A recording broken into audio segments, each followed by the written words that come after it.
Welcome to the Intel Network Builders Technology V Summit series. Time now for our session on enabling OpenRAN deployments with FlexRAN, part of the 5G RAN V Summit. Intel's FlexRAN software reference architecture delivers continuous performance improvements through CPU generations and software optimizations, enabling flexible and performant OpenRAN deployments. And to tell us more, I would like to welcome Declan O'Boyle, vRAN Solutions Architect, Wireless Access Network Division, Network Platforms Group at Intel, and Philippe Glynn, Technology Director at Aspire Technologies. Hello both of you, and thanks very much for joining us on the session today. Declan, let me start with you. What's your role at Intel and what are you doing with vRAN? As the vRAN Solutions Architect, I work on a regular basis with the service providers, the hardware OEMs, and the software vendors to deploy OpenRAN-based implementations running on COTS servers that provide all of the features required in a cost-effective and power-efficient solution. And today I'm delighted to have the opportunity to explain how FlexRAN enables us to do that. Thank you, Declan. And Philippe, can you give us some background on yourself and Aspire Technologies and also its OpenRAN portfolio? Yeah, of course. Thanks, Guy. So I'm Technology Director with Aspire. I've been working in the telecommunications industry for more than 20 years now, across a number of various different roles.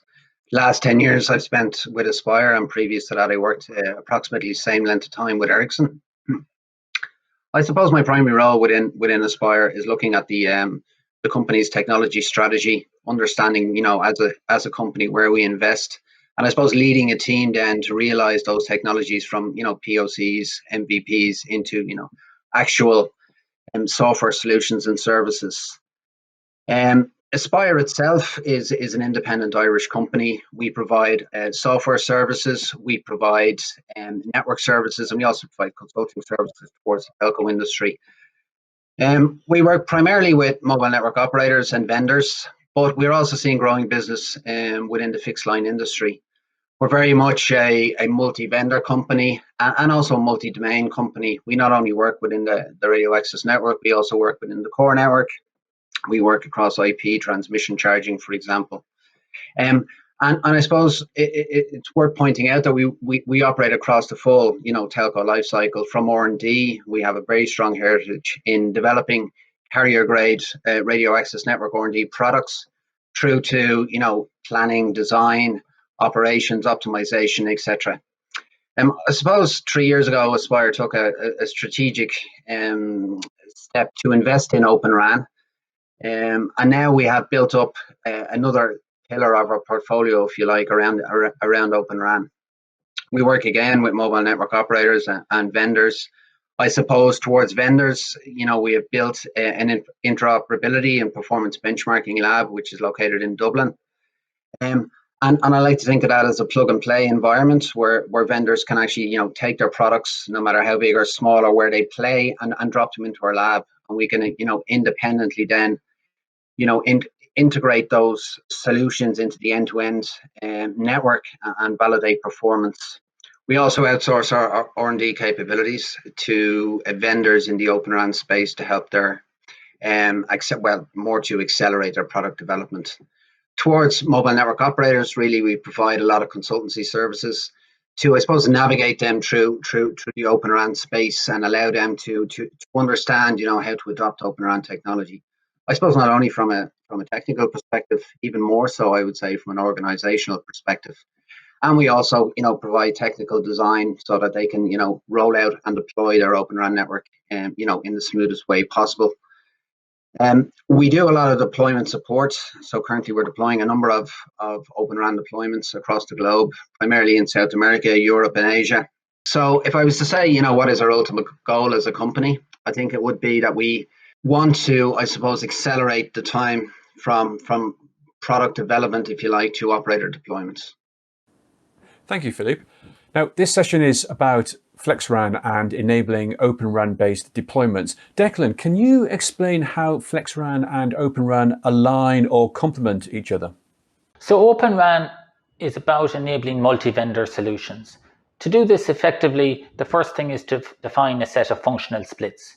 The split between the radio and the E-node B, or the fronthaul split known as 3GPP 7.2, and also the split between the DU and CU function, the 3GPP option 2 split or F2 interface. To achieve interoperability, detailed open standardized interfaces must be specified. A FlexRAN-based virtual implementation is essentially a software implementation of that base station that runs on standard Intel servers. Custom RAN and vRAN are different methods of implementing a base station. Custom RAN implementations can, in theory, adopt OpenRAN standardized interfaces. They are built on a custom ASIC, optimized for a specific use case. The software is built specifically for that implementation.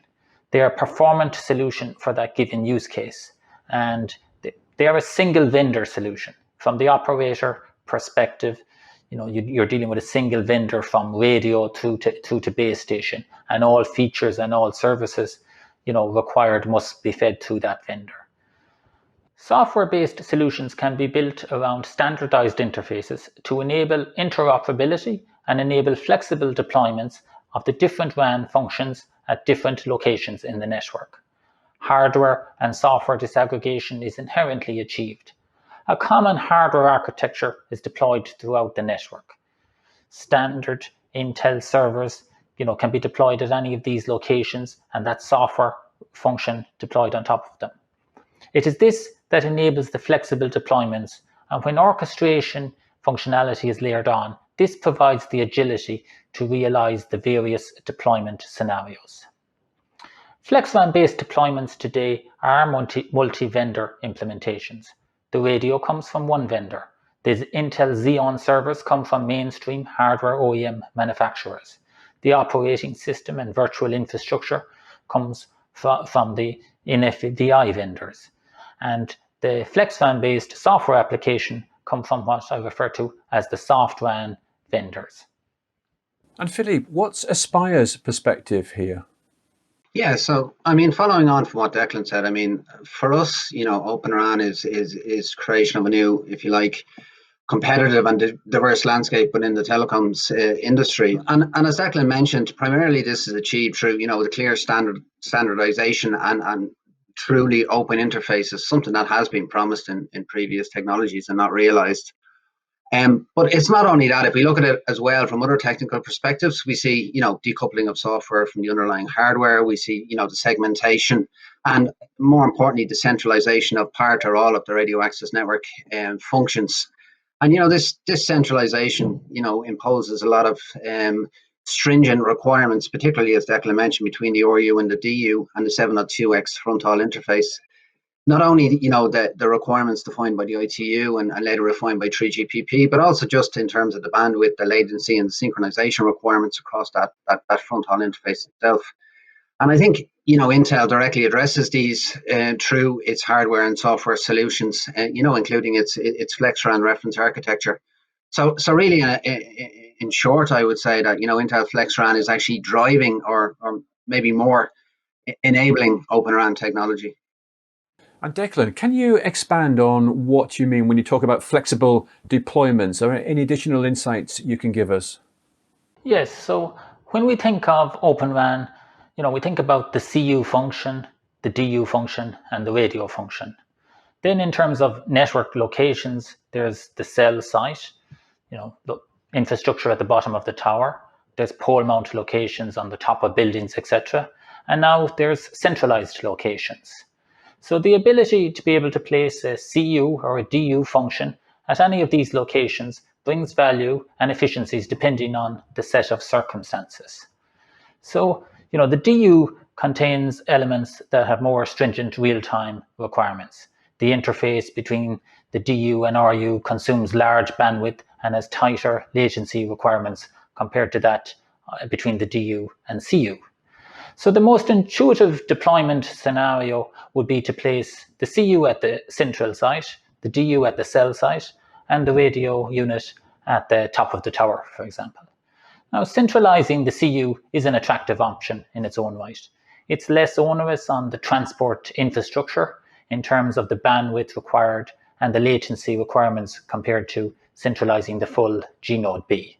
It brings network efficiencies in terms of having that CU function having visibility across multiple cell sites, in terms of minimizing the need for inter-cell data forwarding or anchoring of the X2 interface at that central site.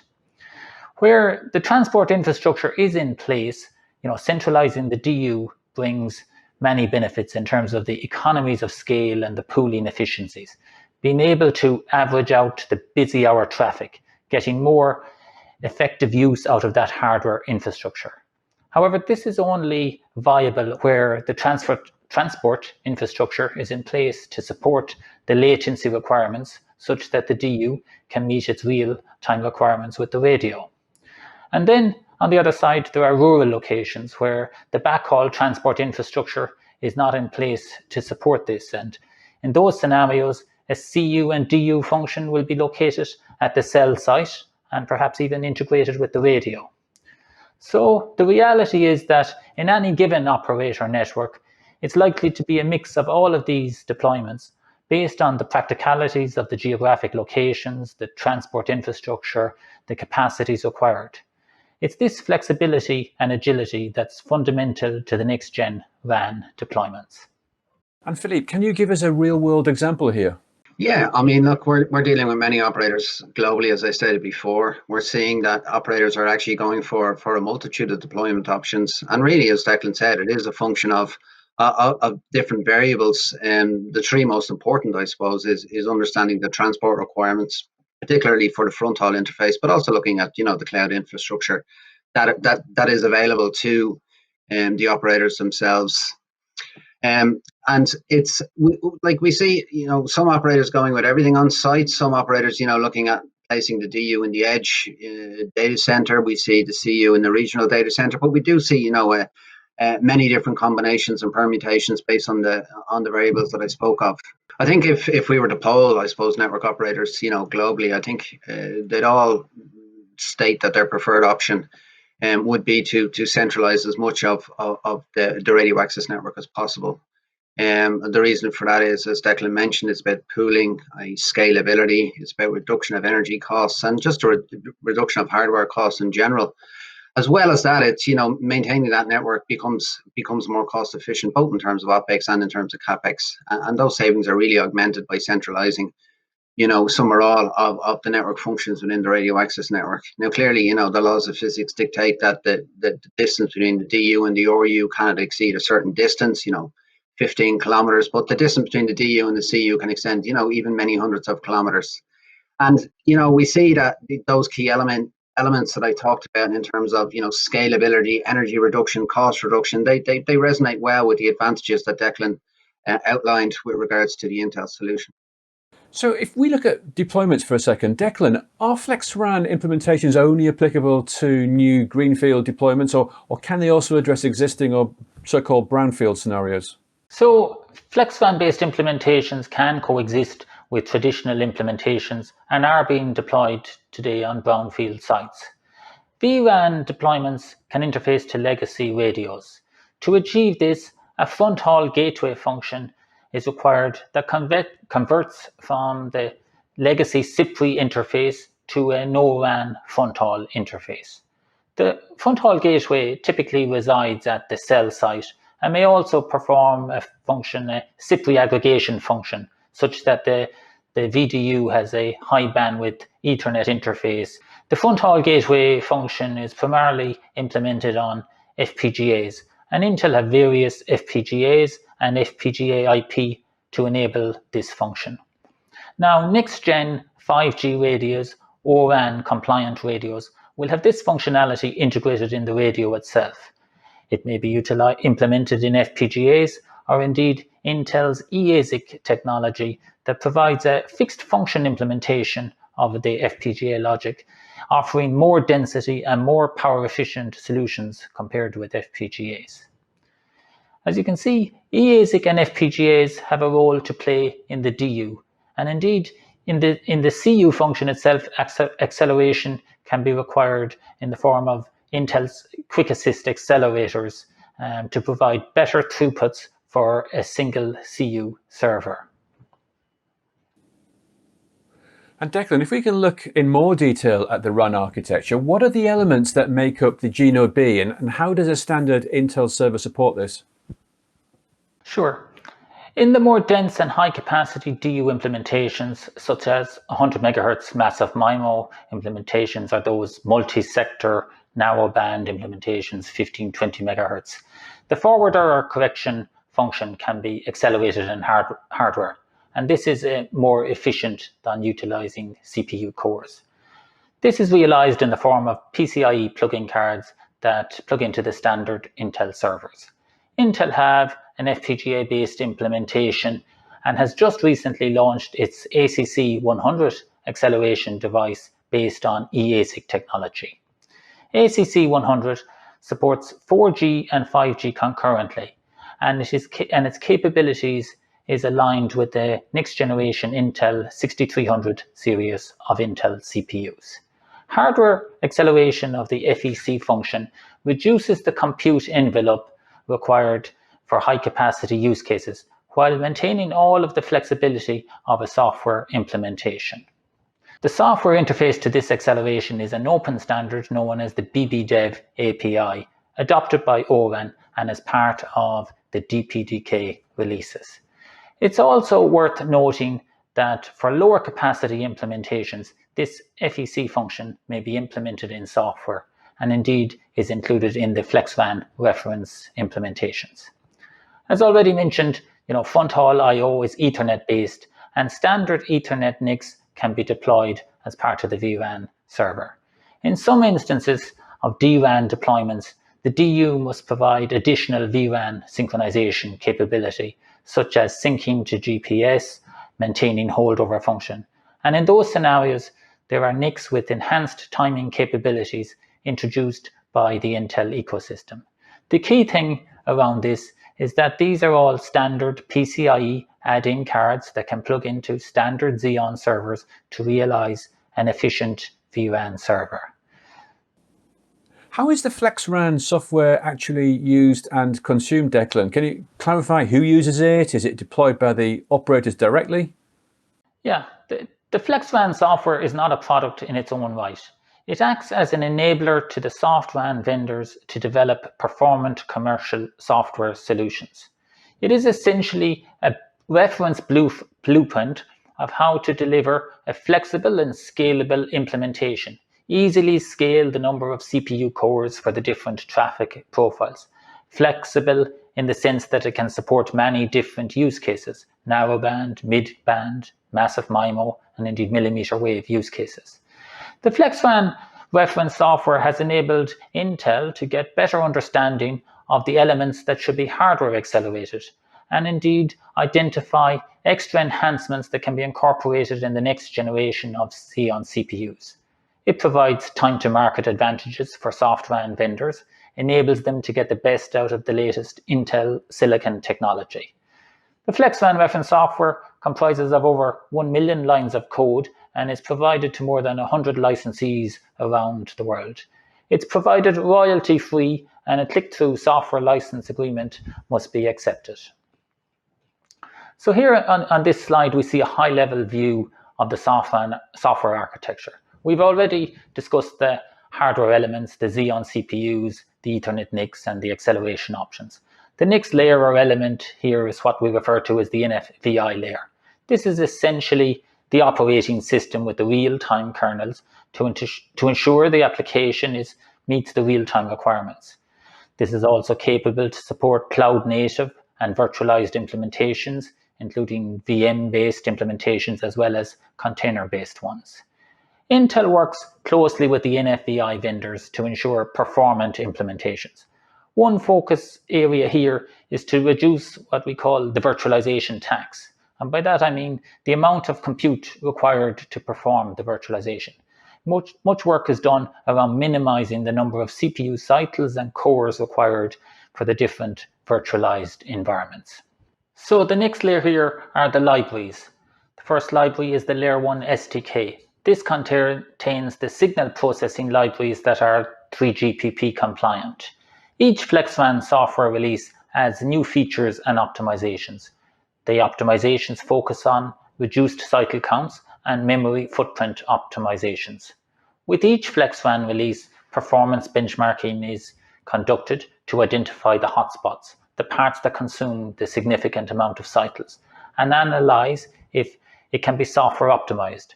In some cases, a hardware enhancement may be identified that can be incorporated into the next generation CPU. The FlexRAN software is compiled with the Intel ICC compiler to leverage the best out of the Xeon CPUs.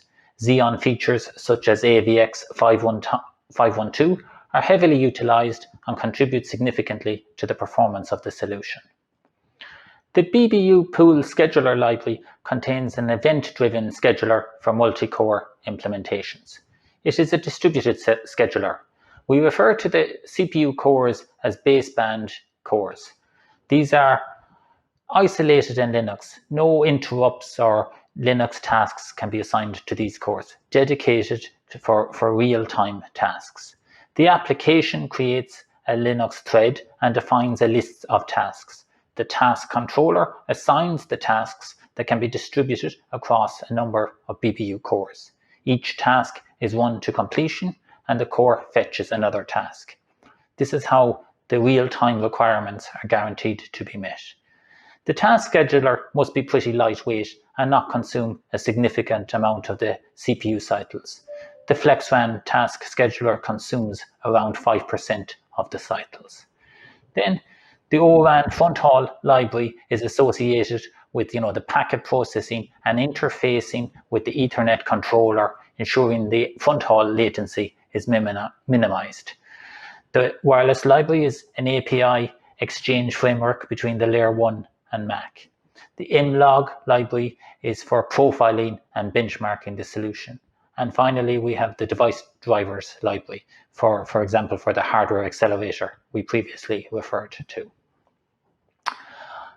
Then on top of this, we have the pipelines. The pipelines are built on the various use cases. They consume the relevant libraries. It enables that flexibility that we discussed. Latest FlexRAN releases include pipelines for LTE, 5G NR, massive MIMO, and a current focus on ultra-reliable low latency pipeline. I also want to note that this work is done in lockstep with the SoftRAN vendors. Requirements are fed in from the SoftRAN vendors. This is about how to best enable them to ensure that they can provide performant, efficient, commercial RAN software. The test MAC infrastructure is provided as part of the FlexRAN release. It's essentially an emulation and performance benchmarking tool.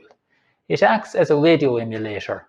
It has the ability to perform unit tests or on modules, or alternatively has a radio testing mode that emulates end-to-end environment. This is a very useful feature for testing high-capacity scenarios like 12-sector narrowband implementations or 3-sector massive MIMO 100 MHz implementations. It also enables us to drill into the modules and understand the CPU cycles consumed, the blocks that are consuming the most cycles. There are 4 software reference releases per year, and with each release we conduct a benchmarking exercise to illustrate the performance improvements and feature enhancements over the previous release. Thanks for that overview, Declan. Philippe, how does Aspire use Intel's FlexRAN? So Aspire are working very closely with Intel. We're looking and seeing their improvements generation on generation, as Declan mentioned, particularly in respect to their silicon products. Together, Aspire and Intel with other partners have built and deployed a full end-to-end 5G standalone network in our lab in Dublin. And we are, quantifying and validating the improvements that we see generation on generation. So really, if I was to sum up, not only are we seeing, the benefit that Intel are bringing to the field, but we're also seeing it firsthand in our lab. And as I said, just to reiterate that as an independent company, we are actually validating and quantifying those improvements. And finally, Declan, operators are always looking to get more performance out of their infrastructure assets. Can you explain how FlexRAN drives OpenRAN performance? Yes, so When we talk about performance, I guess we talk about cost per cell, power per cell, and indeed the wireless performance. Now, these key performance indicators are directly related to the number of CPU cores or compute required to implement a specific use case. The lower the number of CPU cores required to do the job, the lower the CPU SKU that needs to be deployed, resulting in lower cost for a vRAN server and lower power. So the graph here on the left illustrates the reduction in percentage core count of the given traffic profile across each generation of Xeon CPUs. Note that the workload is consistent across all CPU generations. The yellow graph represents the performance improvements based on the standard microarchitectural and fab processes gains for each silicon generation. The blue graph indicates the further reduction in Xeon CPU cores when the extra enhancements of the Xeon CPU are leveraged. In the Xeon SP6200 series, optimizations around the AVX512 feature in that CPU generation results in a significant reduction in CPU cores. Further enhancements have been applied to the 6300 series that are particularly beneficial to the DRAN workload. The graph on the right illustrates the importance of optimized software that efficiently utilizes the capabilities of that underlying hardware. Here on the right, we show the performance improvements obtained by our FlexRAN engineering team over the course of 4 FlexRAN quarterly releases on a given Xeon hardware platform for a given use case. The 19.02 release was compiled for the Xeon 6200 series platform. Detailed analysis of the 1906 performance benchmarking indicated where further software optimizations could be made that would move the needle in terms of reduced core count, and this was the focus of the work for the 19.10 release. And this, as can be seen here, this results in a substantial reduction in Xeon CPU cores. So the Intel CPU silicon enhancements, coupled with the FlexRAN software optimizations, result in a very compelling performance trajectory for FlexRAN-based solutions. This, coupled with the agility and flexibility that FlexRAN solutions software implementations enable, will continue to drive the OpenRAN market and ensure competitiveness in terms of cost, in terms of power efficiency, and in terms of wireless performance. Thank you, Declan. Fascinating presentation, and thank you both very much indeed for taking part in our session today. And don't forget to watch our other sessions in the 5G RAN V Summit. We have a session on how O-RAN innovation continues to lead the way for network transformation at the edge, and also one on how to build an OpenRAN DU with Intel's FlexRAN. But for now, thank you for watching and goodbye.